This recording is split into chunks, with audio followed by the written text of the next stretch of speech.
You're listening to Never Heard of It, a Night Shift Radio production.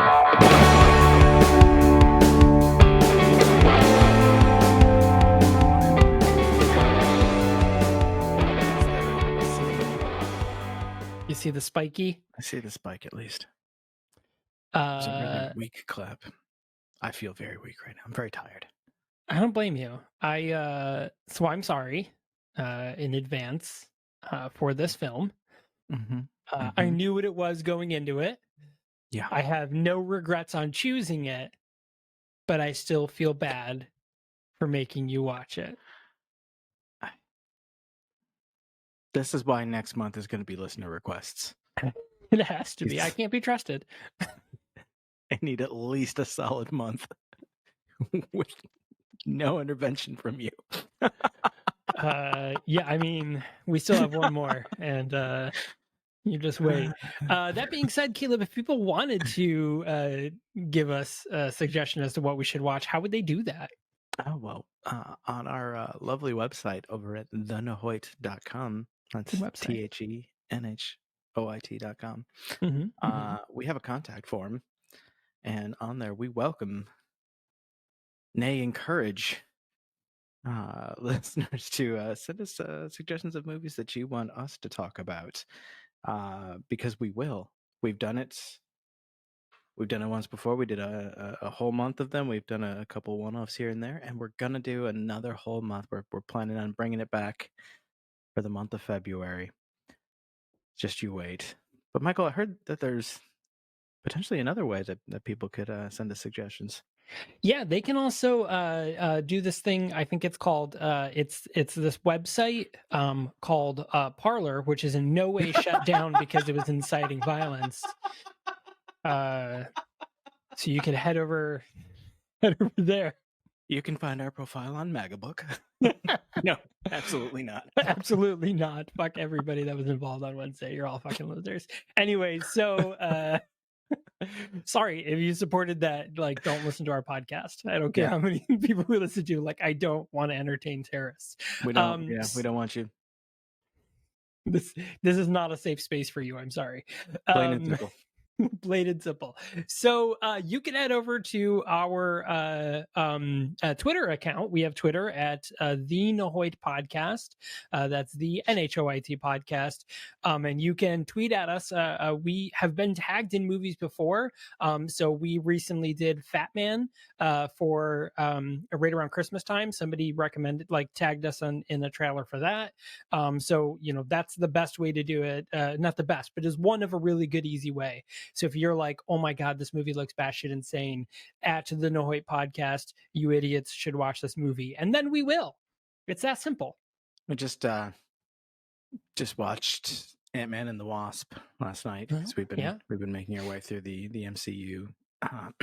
Now that Ellen has signed up for Disney Plus, something I wouldn't have done, but it's done. It's happened.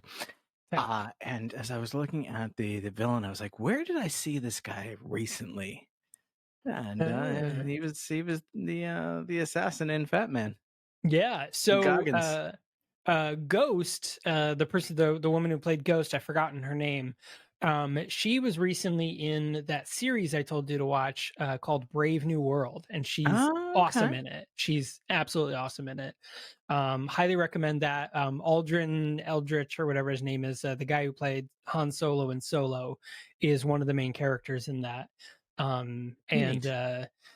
Also, and I know he's been in other things, but do you guys remember? Do you remember the episode of Doctor Who where it was a David Tennant and Martha Jones one, where he has to hide his like Time Lordness in a pocket watch, and he ends up being like a school teacher at a young boys school, and then these three people get inhabited by aliens, and he's like, oh, family of mine, like the young kid. Well, that kid is in it too. That was a terrible description, but if you've watched that, if you've watched those seasons of Tenet and you've seen him, and then you watch Brave New World, you're gonna be like, oh my God, it's that fucking guy. It's the guy that says brother of mine, family of mine.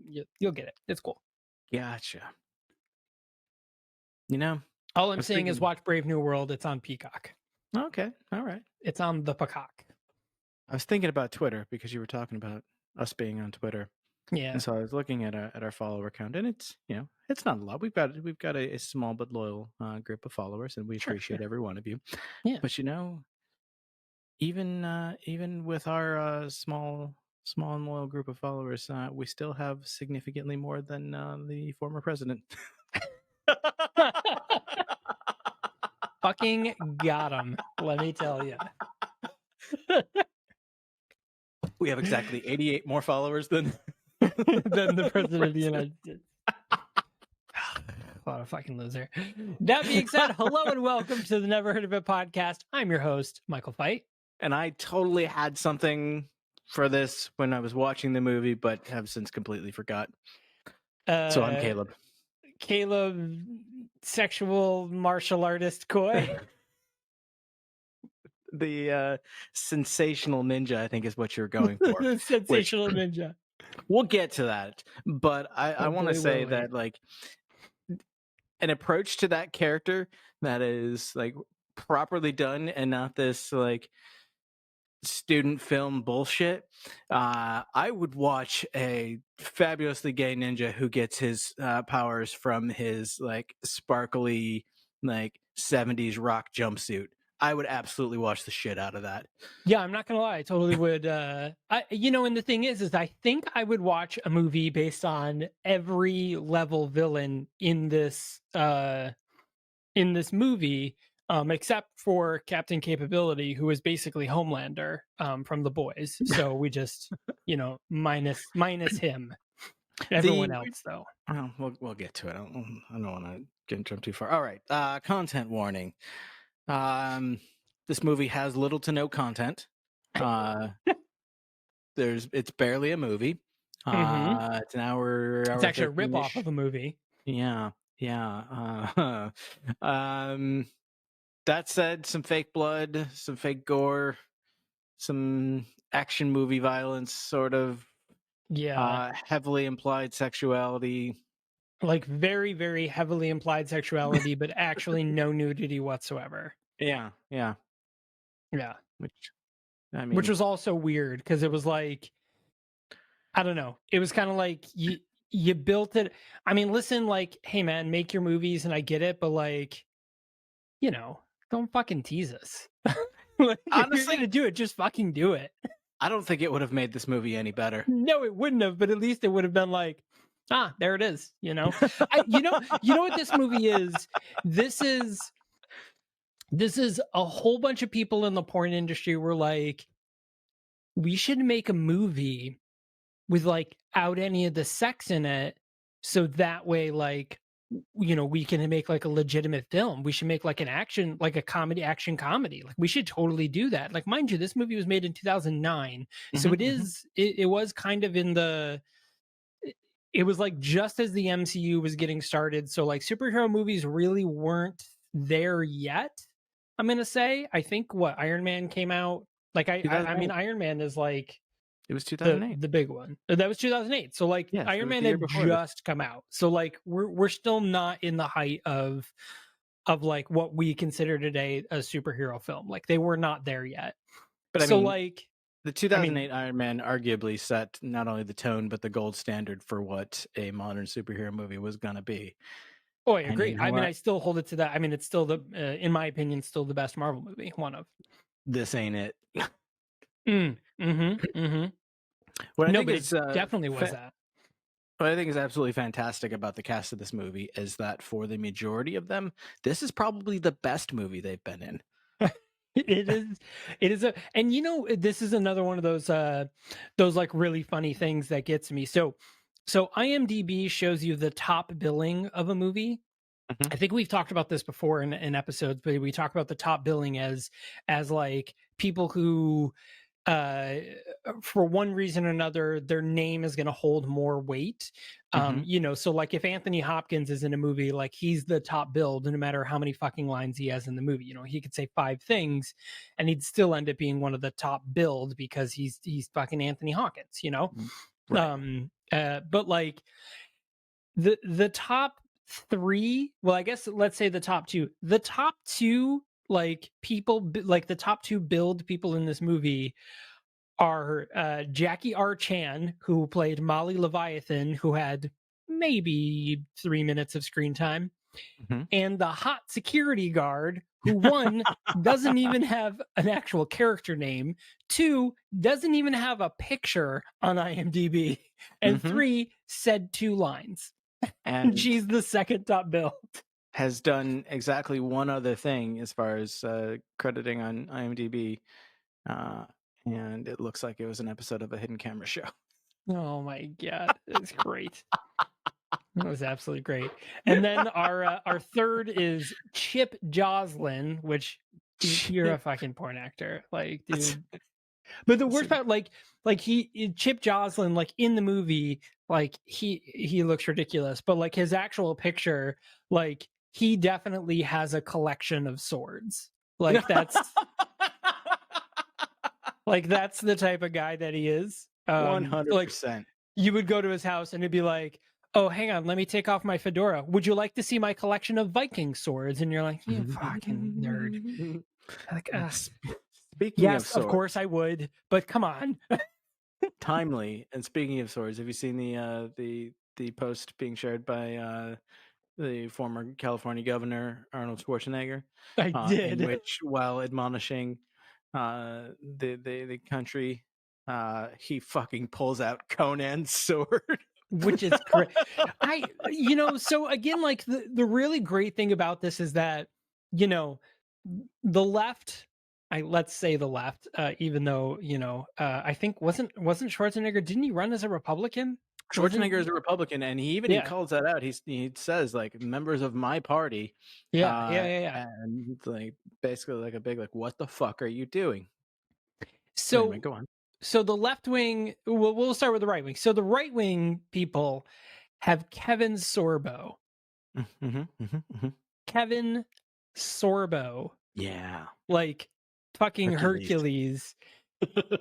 And the left, though, has fucking Conan the Barbarian. And he's the Terminator, man. Like, Also Xena. and also Xena, Xena Duncan. who is Hercules. fucking dope. Who is she? 3, right? Is she 3 on or is she 5? What's her number on Battlestar Galactica? You are so far ahead that she hasn't even been assigned a number yet in the show as far as where we are in covering it. But she has in fact been. Oh yeah, she's been out as a Cylon because you're Oh, yeah. past Pegasus by now. Yeah. Yeah. That said, I don't remember her designation. I think it's I 3. want to say 3. Yeah. Yeah, I think it's 3. I'm really far ahead in the fact that I only don't know 1 Cylon. So I know 11. Shit. Yeah. It's gonna fucking blow your mind. I know. I'm super excited because I already know who it is. I think. But every time I say it to my girlfriend who has watched a series, she just like as like conspicuously as possible looks in the other direction like, "Oh, look at that wall over there. Yeah, that's cool." She just does not want to give it away for me at all, which is spectacular. But anyway, yeah, I mean, like, we have the fucking Terminator, dude. Like, you can tout Kevin Sorbo and fucking Chuck Norris.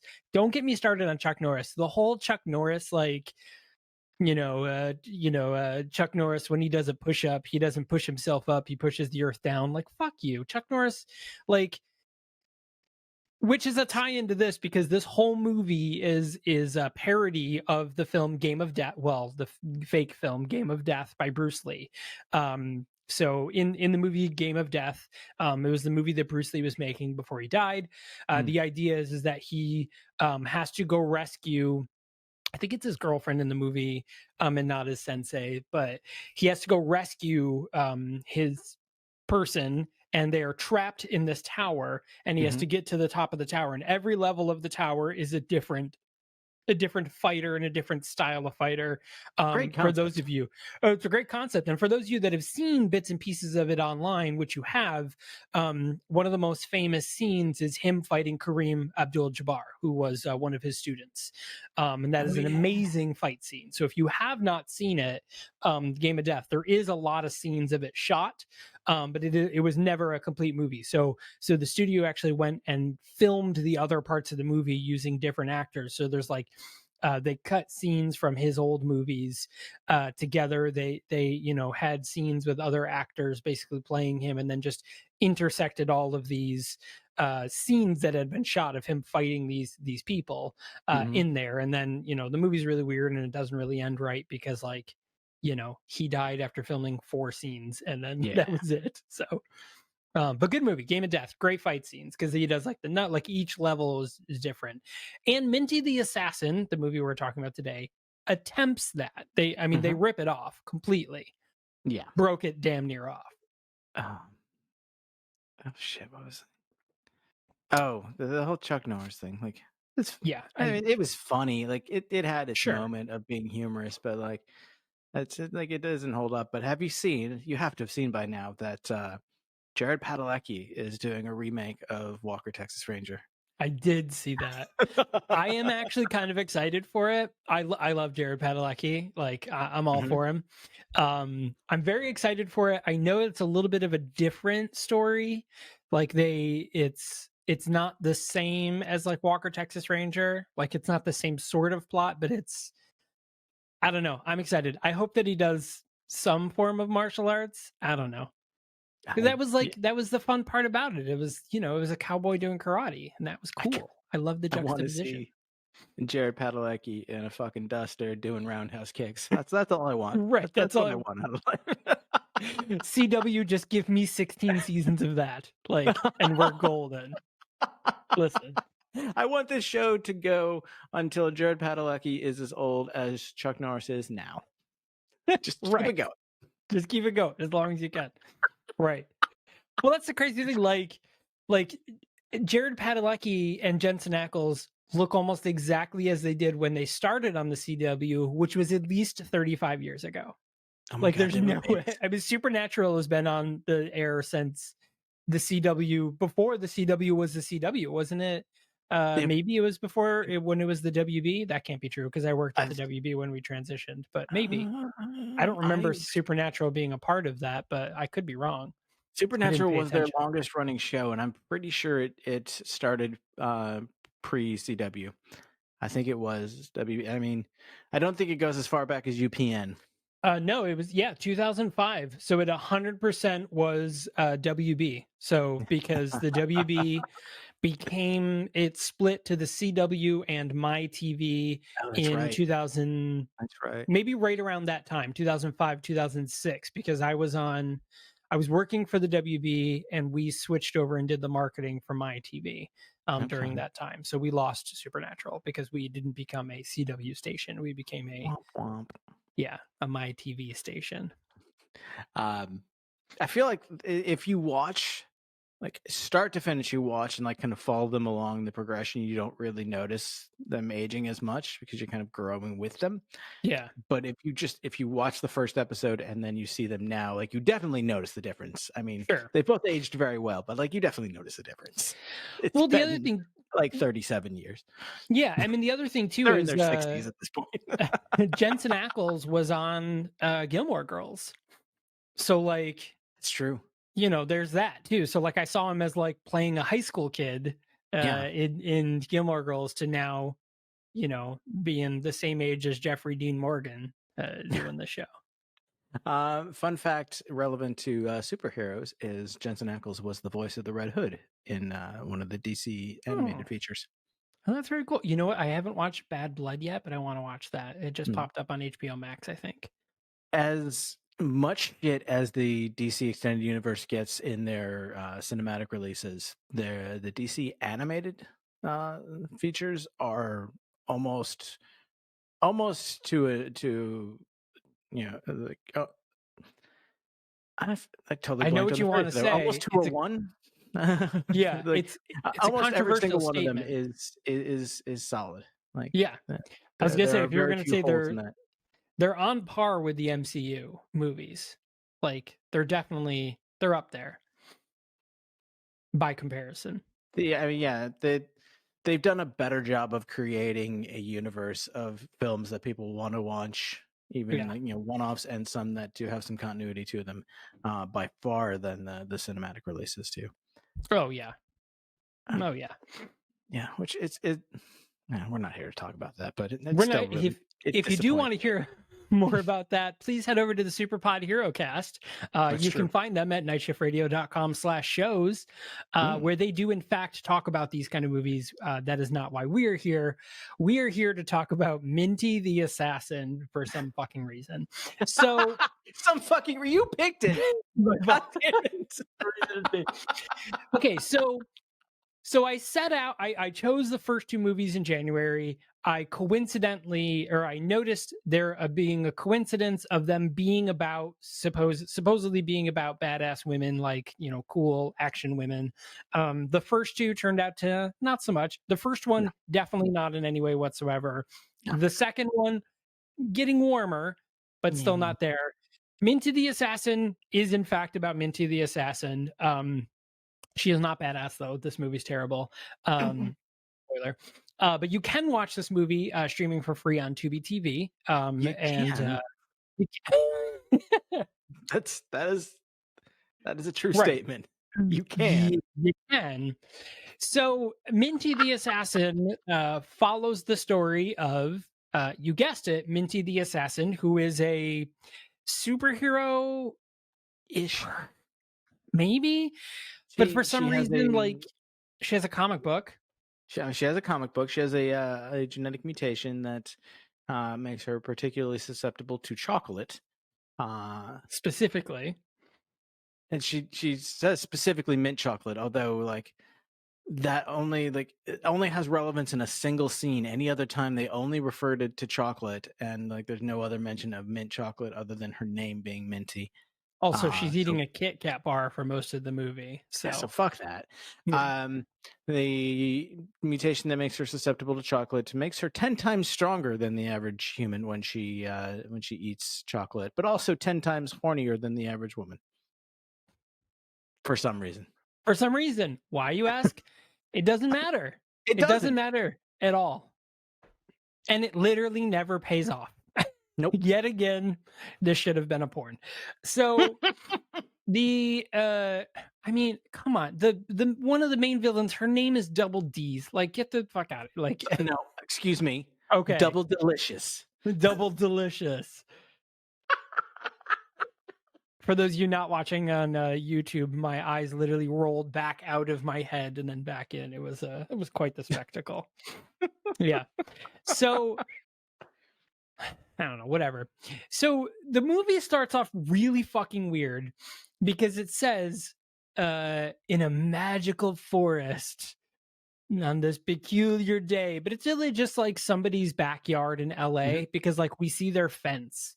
Yeah. And she's just kind of like walking in the middle of this backyard, and then like a zombie comes out or something. Maybe. But like, I don't know, man. And she's like, oh no, like she goes to fight the zombie, and I think she throws a knife at him first, right? Oh, I forgot the order of operations, but he like pulls out a gun out of his pocket and shoots her, and then he picks up a random like assault type rifle and shoots at her. It's just really fucking weird. Well, then she punches him and gets gore on her fist. Yeah. She punched a man who seems to be melting. Right. It was kind of like standard like zombie makeup, but like he didn't act like a zombie. No, he was like a zombie. Yeah, he was very like attuned with the world. Maybe he was Melty Man. You nailed it. That's what it is. You know, I mean, mystery solved. Maybe this was they were attempting to remake Darkman.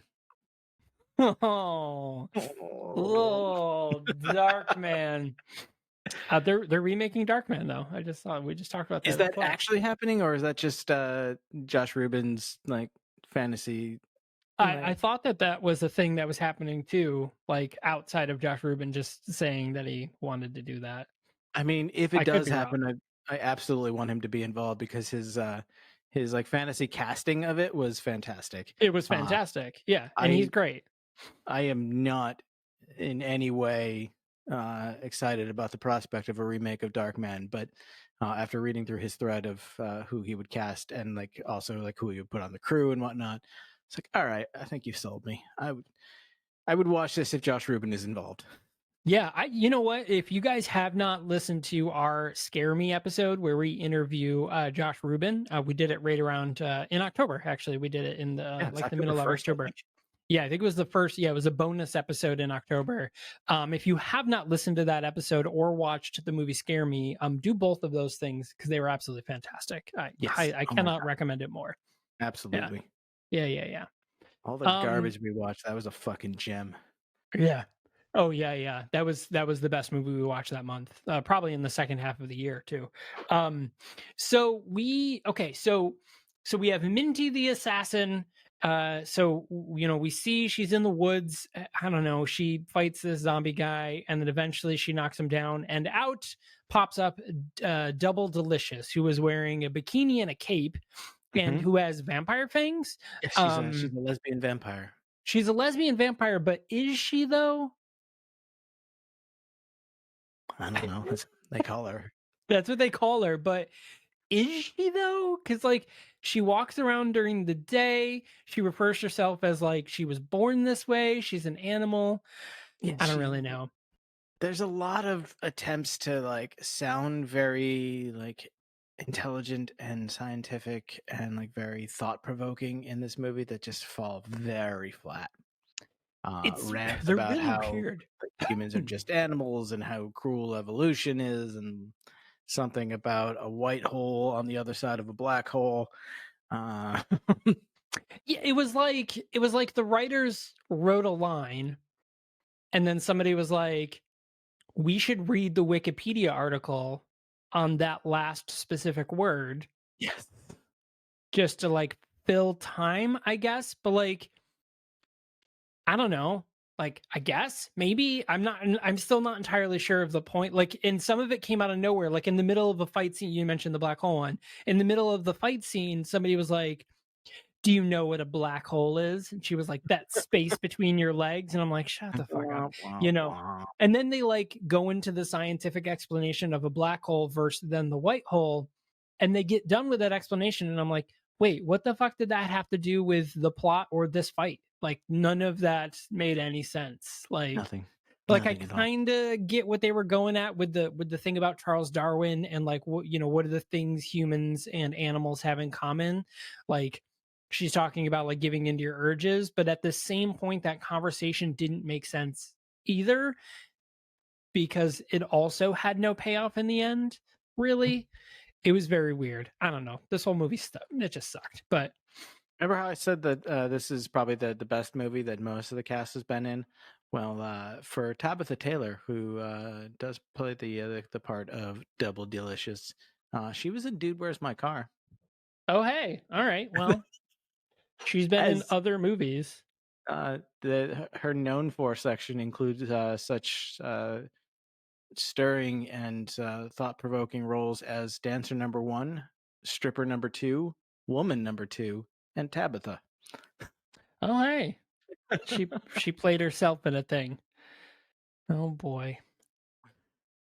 Oh boy. That's a Yeah, movie. that's and done.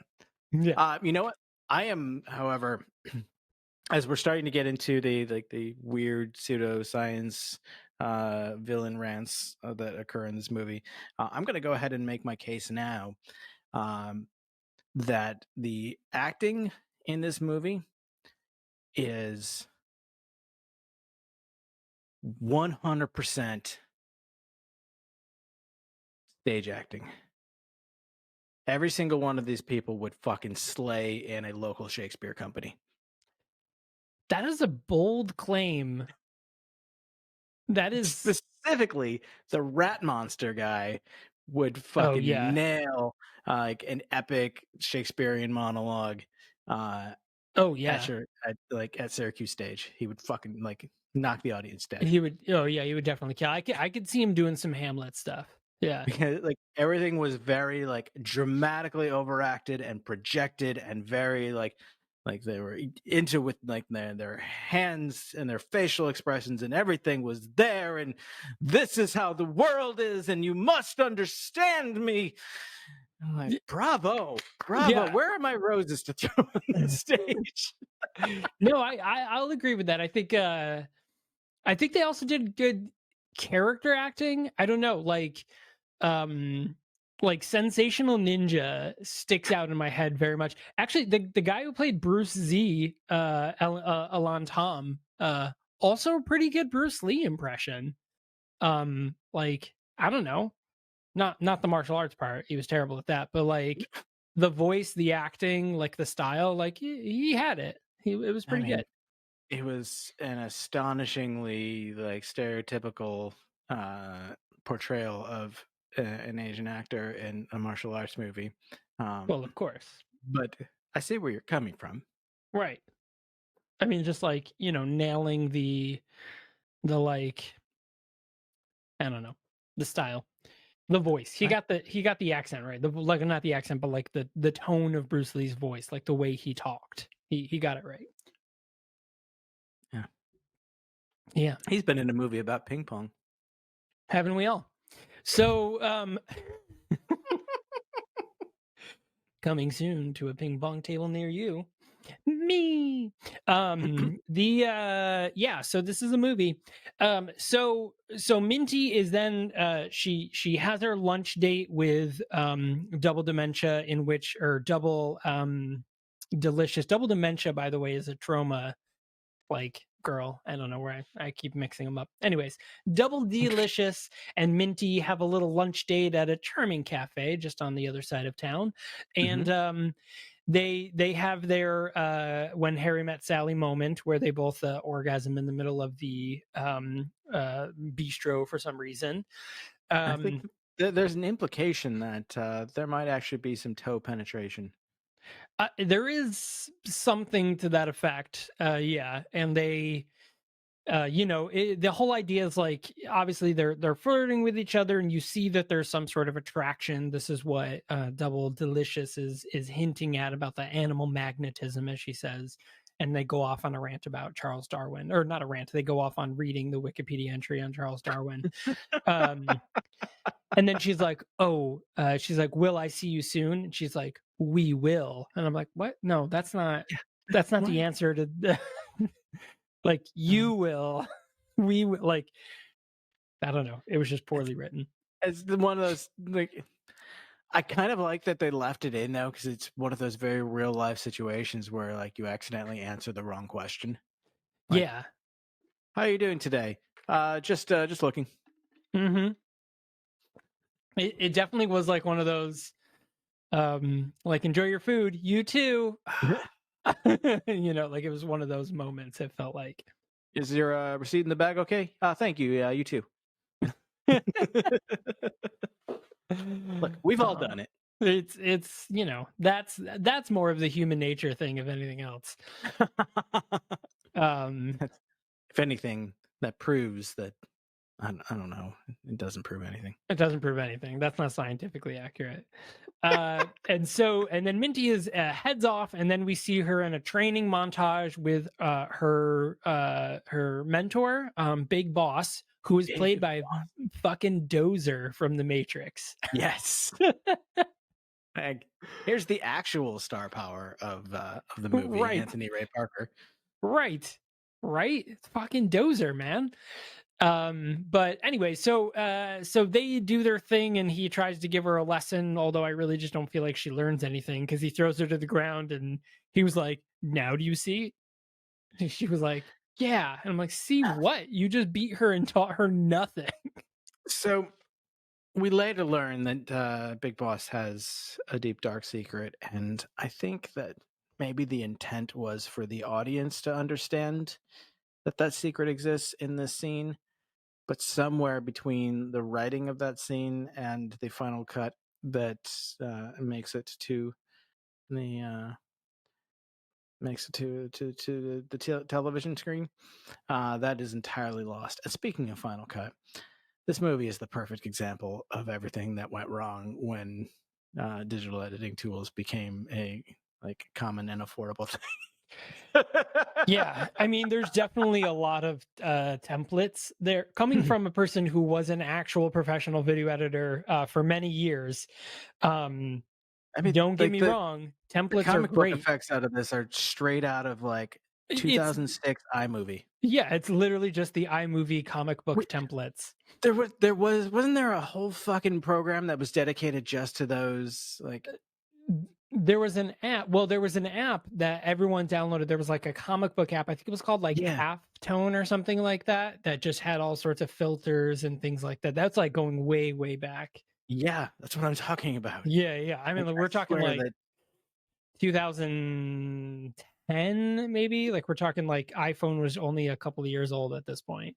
I'm thinking, like, because I'm remembering like early days from when I was with Apple, like pre iPhone, when we were still largely having conversations with people about how to like do things that they never thought possible with a personal computer at home. You're like, you can make a movie. What? I can. Those kinds of things. And I swear that there was a fucking app that was like a perfect companion to like early days iMovie. So like it would have been around for them to use during this movie. I don't know what it would be. I know that a lot of the trailer feature was built into iMovie. So like I started in Apple in 2010, and I remember just before that a lot of it was built into iMovie, but I don't remember Yeah. a secondary app that people were using outside of on the phone. There was Like a few. it definitely is now just all built in, but I swear Yeah. like originally it was released as like its own app, and I'll never fucking find it, but I know that it was there. I remember it, and you know what? I bet Oh, you know who I guarantee remembers it? Be Ethan. Ethan. Yeah, 100%. Yeah, so I'm sorry, New York Times bestselling illustrator Ethan Kos. Ethan Kosick. Head animator for the brand new hit show. Never mind, redacted. All right, so before we get into the actual cock tower, that's what it's called. That's what it's called because a bunch of dicks are in there. Before we get into that, we're going to go ahead and take a quick commercial break. Before we do, we want to thank you so much for subscribing Yes. and leave a rating review if you can. If you're into it, we would super appreciate it. Apple would super appreciate it because for some reason, they don't just count downloads, they also count how many people leave a rating and review so that they may push us to other people and be like, hey, this podcast exists. So that'd be really cool if you could do that. If you don't want to, that's cool too. I mean, honestly, you can leave a negative review if that's how you feel, or a middle of the road review if that's how you feel. It just would be cool. And if not, Yeah. share it with a friend. That would also be nice. Your honesty is appreciated. Yeah. The Nahoit podcast for friends and enemies. Yes, definitely share us with your enemies. Yes. So hold tight. We'll be right back after this commercial break. You're listening to a Night Shift Radio production. Night Shift Radio is a modern media company bringing you shows that entertain, inform, and most importantly, provide an escape. Never Heard of It dives into the world of bad, obscure, and sometimes just weird movies. Follow along with the crew of Set Condition 1 as they experience the 2004 sci-fi hit Battlestar Galactica, one episode at a time. Each week on Left of the Dial, we explore a new record or revisit an old favorite. We bring in guests to talk about their own music and the state of the industry. The Superpod Hero Cast, guys with beers talking about movies with capes. They draw a random comic-inspired movie from Thor's helmet and offer thorough, insightful, and humorous commentary. And once a month, tune into the Storyteller series and get lost in the magic of a good old-fashioned radio drama. Learn more about these fine shows at nightshiftradio.com and subscribe on your favorite platform.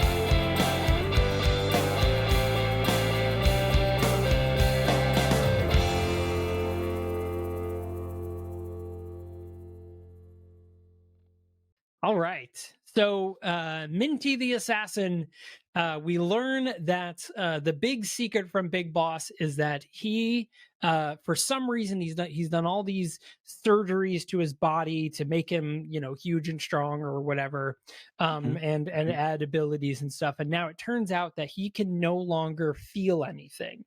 So You can't. It's no sense of touch whatsoever. yeah, so no sense of touch whatsoever on this, and he goes to Dr.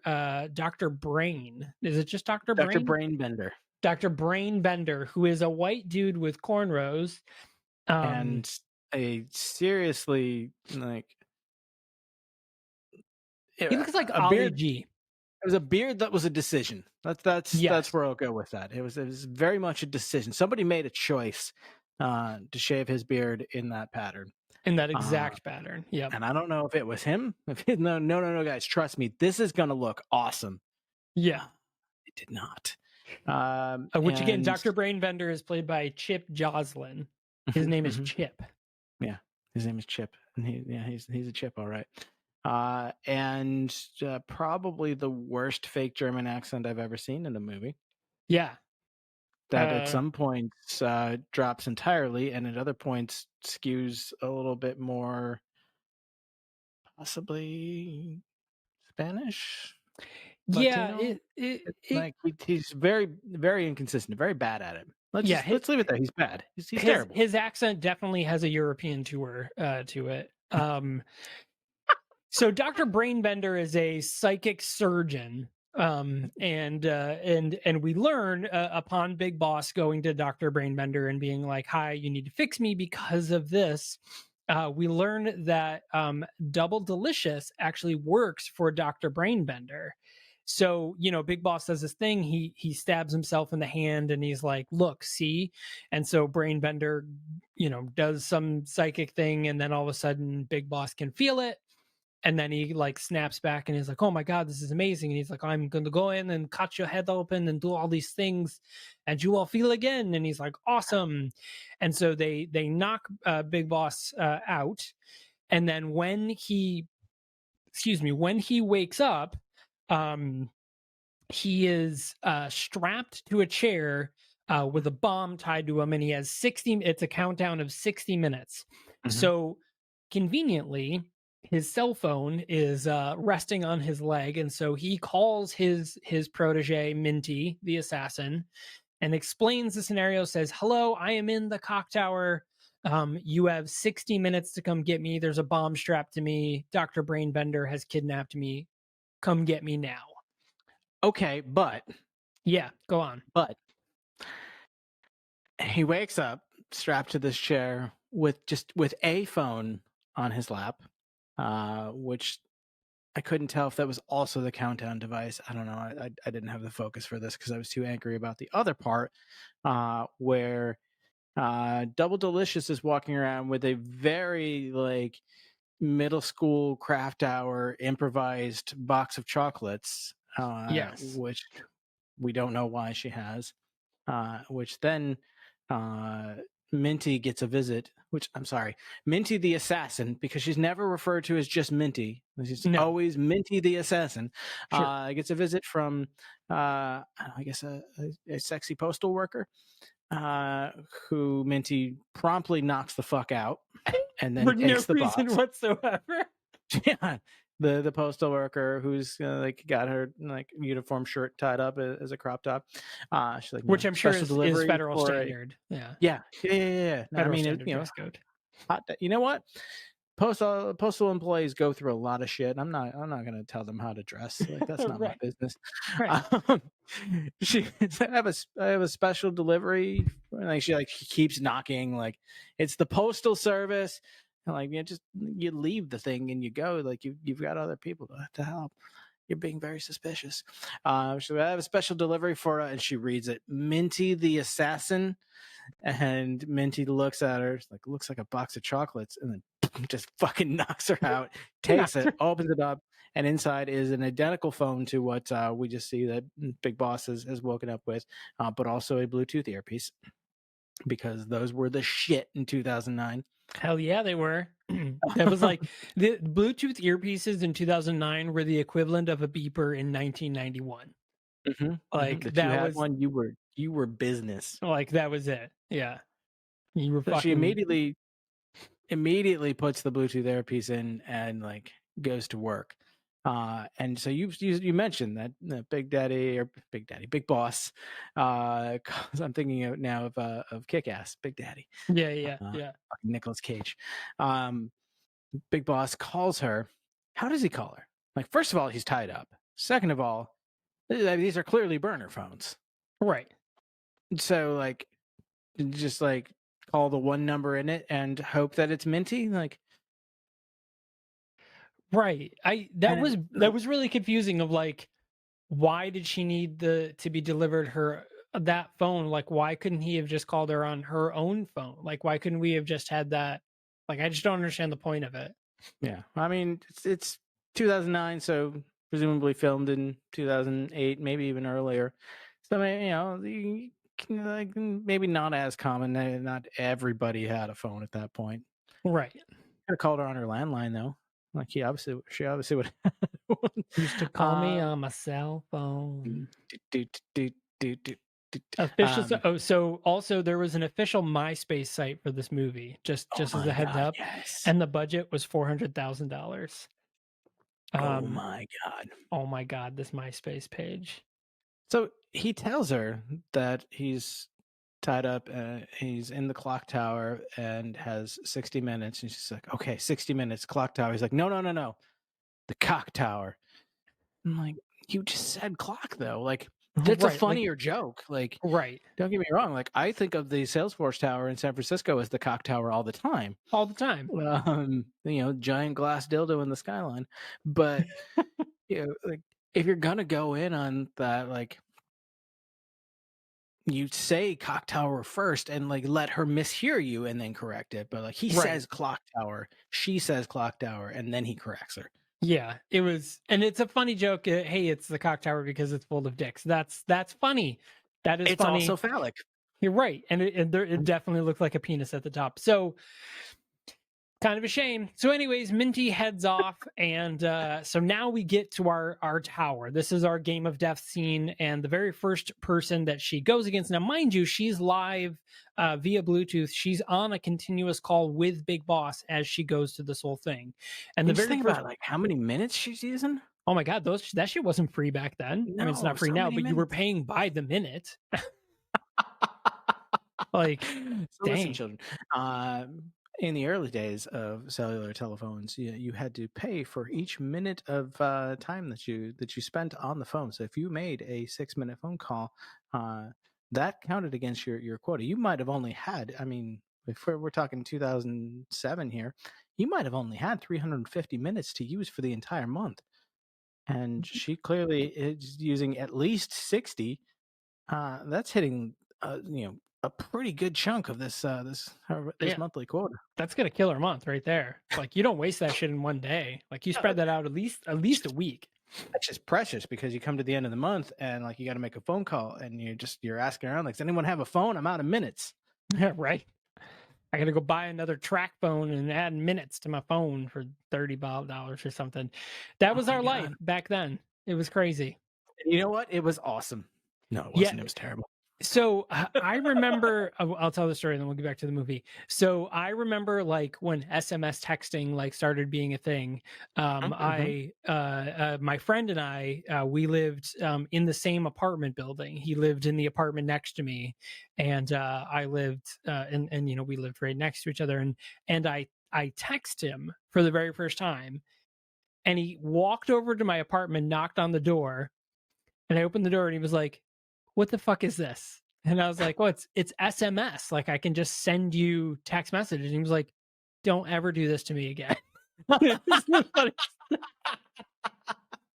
why would you do this? Just call me next time. It was very funny.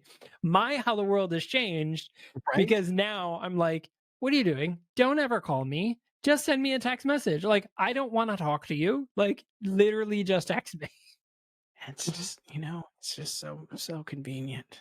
It is. And like that shit also used to cost a lot of money. I mean, it did. Yeah. 10 cents a message, that adds up fast. Yeah. Data and text messaging were not unlimited until very recently, until only a few years ago. Crazy. Oh my God. Yeah. What a world. Anyways, So Minty gets, and the very first person she runs into is Dollar Store Gary Busey, and he is Capability. Captain Capability, and he's more like Eric Busey. Wait, who is it? What's Gary Busey's kid's name? Jake. Jake Busey. He's more Jake like Busey. Dollar Store Jake Busey. So Captain Capability, he's there. He looks, he's got the whole like full suit, underwear on the overside, cape. And we learn that there's more, like every hero has a comic book run for some reason. I'm not really sure why that's relevant or how it plays into the world, but we need to know. And Captain Capability can shoot lasers from his eyes.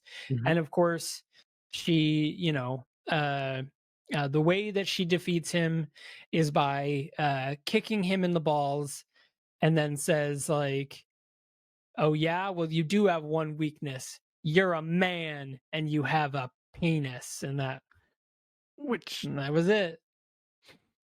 Fair but mildly inaccurate in that it would actually be the testicles that hurt when you Right. I mean, you kick someone in the penis hard enough, it's going to hurt, but like the balls are really the sensitive part. And we do also want to point out, if you kick anybody pretty much anywhere, it'll hurt. But especially the genitals, male, female, non-binary, or whatever.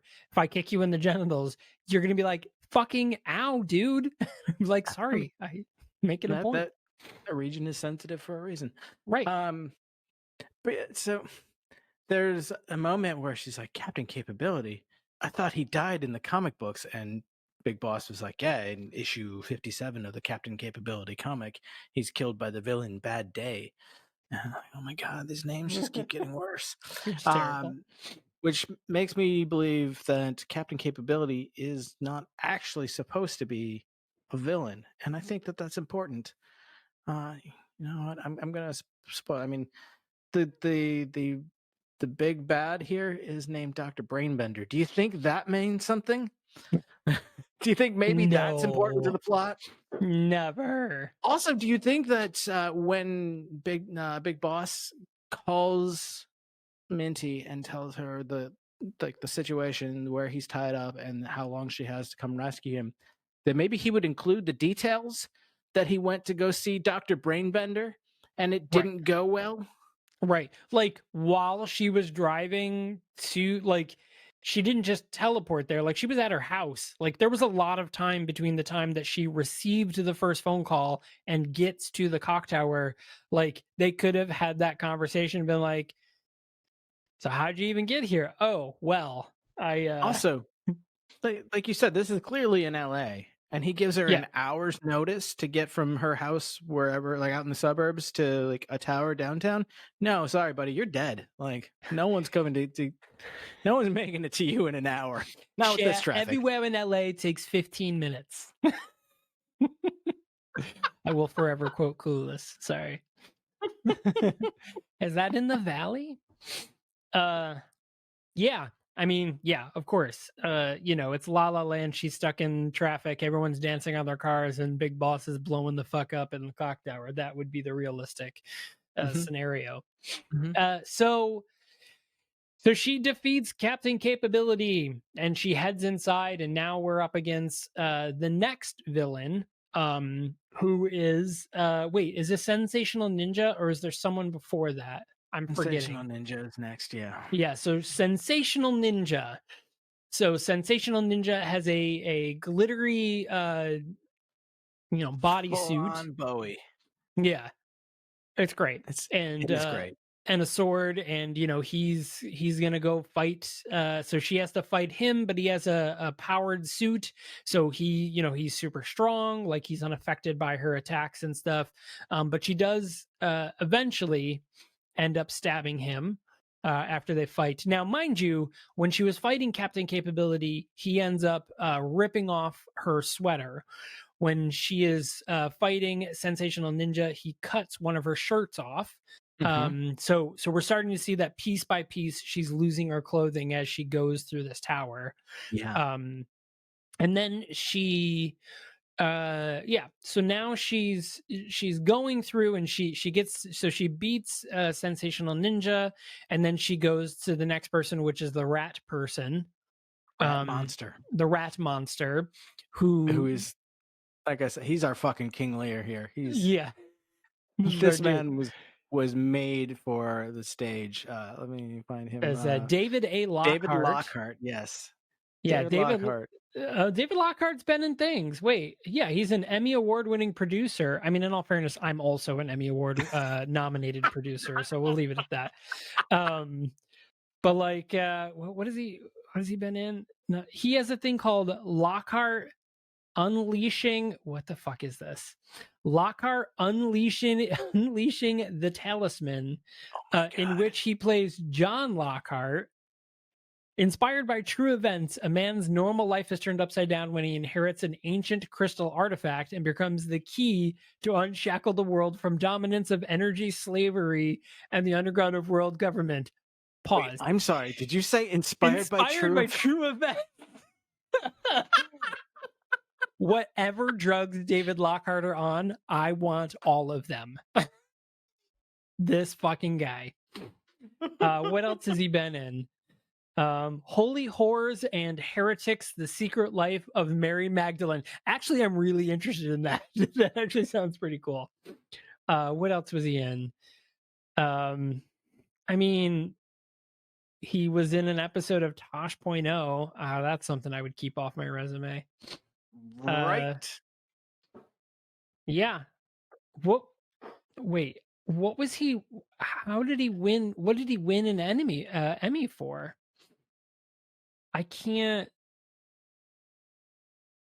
not entirely sure what he possibly won an Emmy for, because he is a 2018 American Martial Arts Hall of Fame action star, which is really interesting that he didn't play Sensational Samurai then. I'm sorry, if you're a martial arts master and you play the fucking rat monster instead of one of the martial arts masters, that was some miscasting. And the worst part is he's the producer of this movie. Shame on you, David Lockhart.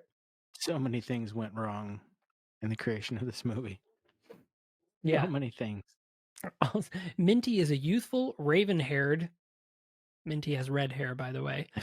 Minty is a youthful, raven-haired punk rock feminist female superheroine that gets her superpowers from eating chocolate, which is a good source of antioxidants. But it's mint chocolate. You fucked up your own synopsis. Well, she makes a point to mention how dark chocolate has more antioxidants than green tea. Yeah. But again, like this, like for the purpose of nothing. Does she eat all chocolate? Yeah, she probably eats all chocolate. Does she get powers from all chocolate? Is it just mint chocolate? Can it be dark mint chocolate? Like what specific? Like, if it's mint chocolate specifically and not other chocolates, then doesn't she get her power from mint, or rather mint flavor? Right. Is it the combination of mint and chocolate? Like, I have a lot, they go into really great detail about what a black hole is, but not any of the actual things that do need explanation. No. Like, nobody watching this movie gives a fuck about what a black hole is. We do want to know why the fuck Minty gets horny when she eats mint chocolate. Like, don't we all? I mean, sure. I get the sensation, yeah. When I bite into a York peppermint patty, I get the sensation in my pants. So she beats the rat guy, who is really just bitter that he can't go out into society, and tries to grab her boobs, but he does eventually end up pulling off part of her or her pants type thing. She's got like a skirt on over her sequined underwear. Yeah. So he takes that off. Then the next person that she gets up against is, we have Bruce Z, and then we also have Molly Leviathan. Don't forget the comic book or cartoon rabbit in one of the worst animated sequences I've ever watched in my life. Oh my god, that was fucking terrible. Yeah. So she goes against all of them. Each one of them pull off an article of her clothing. By the time she gets up to the top, she's wearing just like a bra like top and underwear with like tights over them. And so she defeats Molly Leviathan. She defeats Bruce Z, the rabbit, and her last one is the Zen Cowboy, who again, Yes. I just want a movie about the Zen Cowboy, like Right? a blind, sharpshooting cowboy. Like this, it's fucking Cowboy but Zatoichi. Like I want that. Now the actor that plays the blind cowboy, who is Zen Cowboy, who I have to say is probably the best actor in this whole movie. His name is Ricardo Mahmoud Vega. And for those of you, he has been in tons of really good things. He was in Jane the Virgin. He's in the Clone Wars. He's Atai Malik. What else was he in? The Curse of La Llorona. He was in what else? Franklin and Bash, the TV series. He was in a couple episodes of that. What else? He was in Criminal Minds. He plays a voice in Red Dead Redemption. Like this dude's been in. He's been in something. He was in the movie Ultraviolet. He was in the TV show 6 Feet Under. Like he's the actual star power of this movie. And again, he was really fucking cool. I actually really liked this like his character.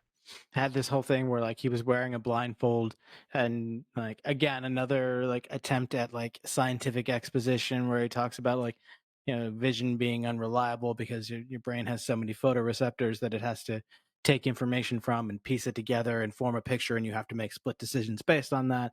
Whereas if you deprive yourself of your sight, your other senses are heightened, and so he relies on his sense of hearing to know like where she is in the room and like how tall she is, and like he can sense the heat from her body. He's like, so essentially I can see her aura and like all these things. I'm like, okay, all right, like Sure. we've seen this done, and we've seen it done successfully, and I think that under better circumstances, Ricardo Mahmoud Vega could absolutely do a fucking killer Zen Cowboy with this whole concept. And he isn't blind either, because he does later take off his blindfold.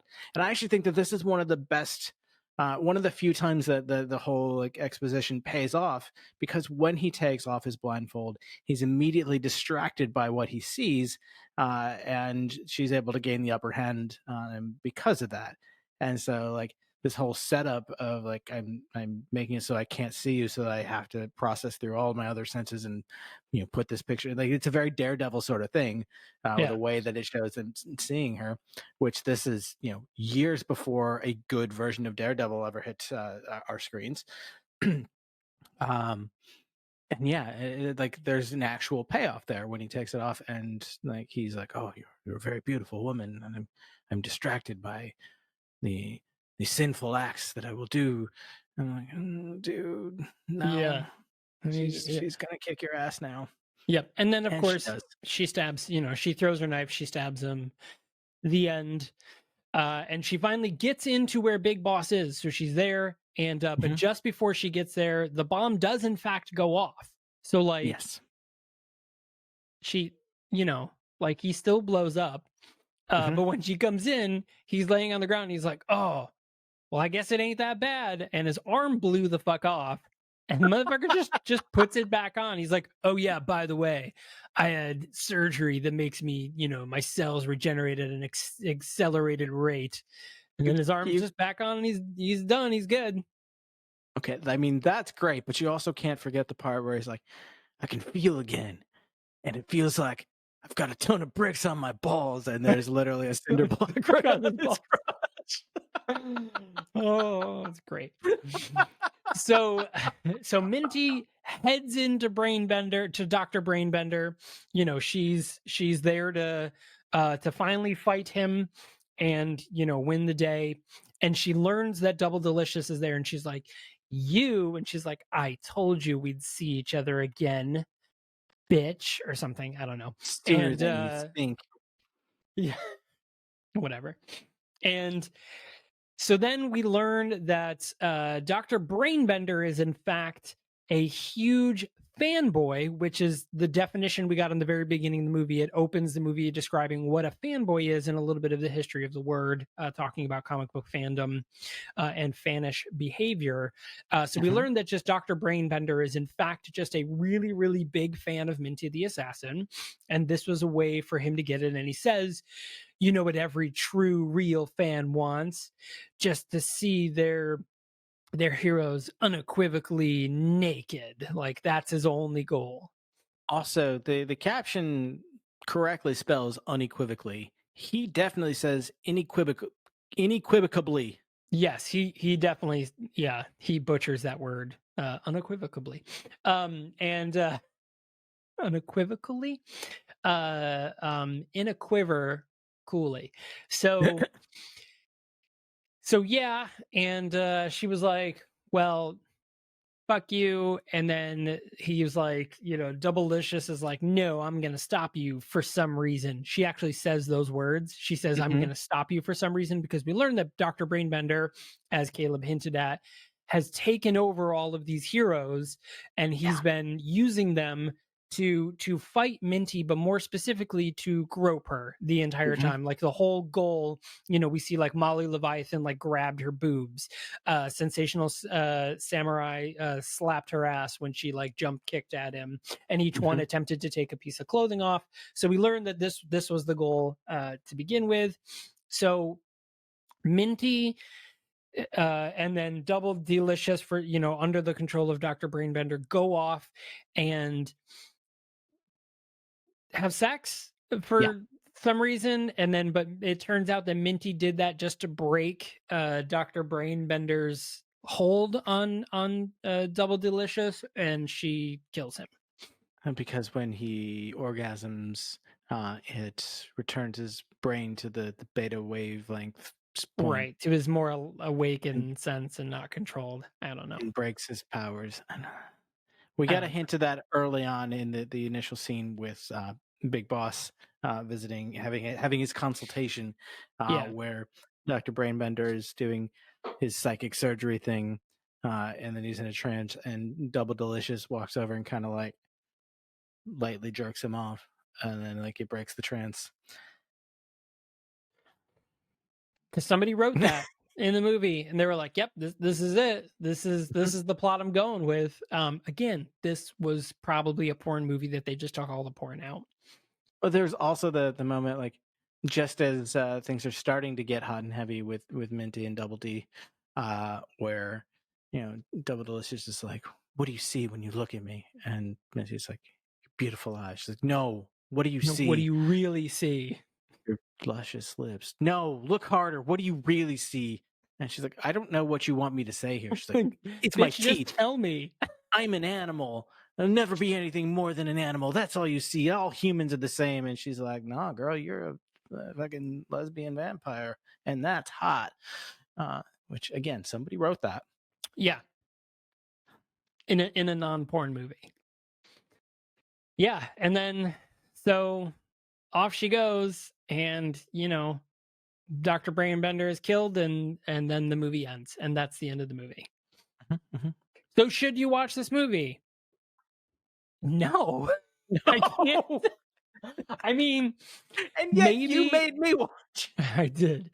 It was for the lulz. If you like got a couple of friends together virtually, unless you're listening to this episode sometime past 2021, if you maybe got a bunch of people together and like just got drunk and watched shitty movies just for the sake of laughing and making fun of them, sure, this is one of those movies you watch. Like, I know The Room is kind of that movie that everybody does, but like it's cliche, it's overdone. You got to find these sort of movies. Like, add this to the list of movies like, oh my god, let me get a couple of friends together, crack some beers, eat some snack, eat some shitty snack food, and laugh and make fun of a movie while you go. This is definitely one of those movies. Yeah, I will say this movie very much made me miss the days when we could sit and like watch these together and totally like, just fucking rip them apart in real time. Oh yeah, it definitely misses those moments. Yell. I was here in my office with the door closed and my headphones in, watching this movie all by myself, and I just wanted to yell. Right. Yeah, there was a few moments in this movie where I was like, oh my god, I have to turn the volume down. This is this is absurd. This is really bad. It was pretty rough. So Minty the Assassin is streaming on Tubi TV if you do in fact choose to watch it. And there's that. So we have one more movie left in January, and it is called Cemetery High. Which you can also watch on Tubi TV, as well as, I don't know, I think there's a couple other places you can find it. But Cemetery High, this is an older film. I think it's like an 80s film, maybe. I don't know. I've already lost track. But it's a movie. 2004. 2004. Oh, okay. Oh, no. It Very is similar. 1988. This is actually a 1988 film. It got re-released in 2004. But yeah, this is a 1988 film, and it's going to be an interesting one. So, just the same one, same film, just a group of high school girls with guns go on a killing spree. They're intent on ridding the world of scummy men. excellent. Debbie Thibault is the Tybalt. Debbie Thibault. Yeah. Now looking at the poster, I can definitely see it being an 80s movie. Yeah.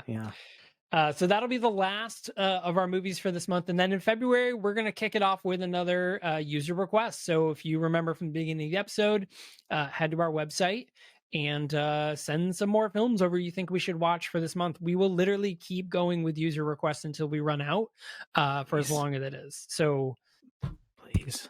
Oh, geez, I keep hitting my microphone. The more movies you request, the fewer Michael can pick. First off, rude. True story. Ellen will frequently say, "Can you just have Andrea pick more?" But then it's funnier this way. Yeah. And by the way, for those of you, it stinks. Wait, so when is what's the date today? Today is the date that we're actually recording. The date this episode came out is the 17th. 16th, 15th, 14th. So last Friday, a movie came out on Hulu called The Ultimate Playlist of Noise. Definitely check it out. This was one of the movies I was involved in making. I got to do a lot in this movie. I was actually the assistant script supervisor for a lot of the scenes. But also, I think I have not seen the final cut, but I think I'm actually in this movie. Nice. So in the roller skating rink scene, if you go back and watch it, because we're talking about this before the movie's actually out. But if you have seen it, there's the roller skating rink scene. I am actually in that scene somewhere. Was it the old skating rink in Mattydale that we'd always go to? No, we actually built a skating rink in our soundstage because we had to flood it. Amazing. That was a scene. So spoiler, sorry. But yeah, so we had to flood it. So you'll see it on you'll have, at this point you've already watched it. It came out this past Friday on Hulu. But The Ultimate Playlist of Noise, starring Madeline Brewer and Kieran Thompson. So definitely check that out. So we will see you next week